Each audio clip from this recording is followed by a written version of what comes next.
आज आपण करणार आहोत ब्रोकोलीचे सूप। त्यासाठी मी इथे घेतलेलं आहे दूध, पांढरी मिरपूड, तूप, गव्हाचं पीठ, मीठ आणि 250 ग्रॅम ब्रोकोली घेतलेली आहे। ब्रोकोली जी आहे ती मी ब्लँच करून घेणार आहे। इथे मी ब्रोकोलीला कट न करता त्याची फुलं काढून घेतलेली आहे आणि त्याचं जे देठ आहे ते जर कोवळं असेल तर ते सुद्धा तुम्ही इथे घेऊ शकता।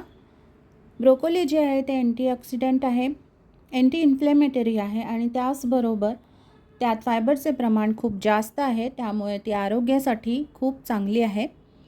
याचे सूप जे आहे ते सुद्धा चवीला खूप छान होते, वेट लॉससाठी खूप चांगले आहे।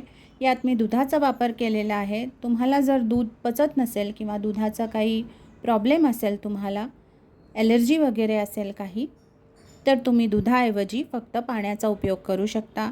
व्हेजिटेरियनसाठी दूध घातल्यामुळे ते अधिक चांगले होते।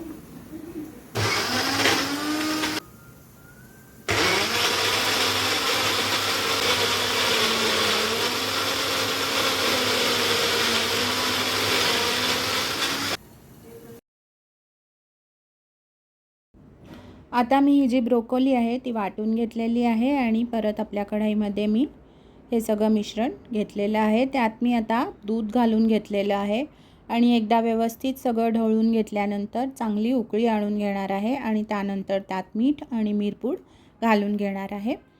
तुम्हाला जर कॉन्स्टिपेशनचा वगैरे काही त्रास असेल तरीसुद्धा तुम्ही हे सूप रात्रीच्या वेळी घेऊ शकता, कारण ह्याच्यात फायबरचे प्रमाण खूप चांगले असल्याकारणाने तुम्हाला याचे फायदा होऊ शकतो। त्याचबरोबर तुम्हाला जर आमच्या रेसिपीज आवडत असतील तर नंदिताज किचनला नक्की लाईक करा, शेअर करा आणि सबस्क्राईब करा। आज आपण अगदी सिंपल प्लेन जे ब्रोकोलीचं सूप आहे ते इथे आज आपण करायला बघितलं आहे, पण याचबरोबर अजूनही यात आपण ॲडिशन करू शकतो वेगवेगळ्या गोष्टींची आणि त्याला अजून पौष्टिक बनवू शकतो।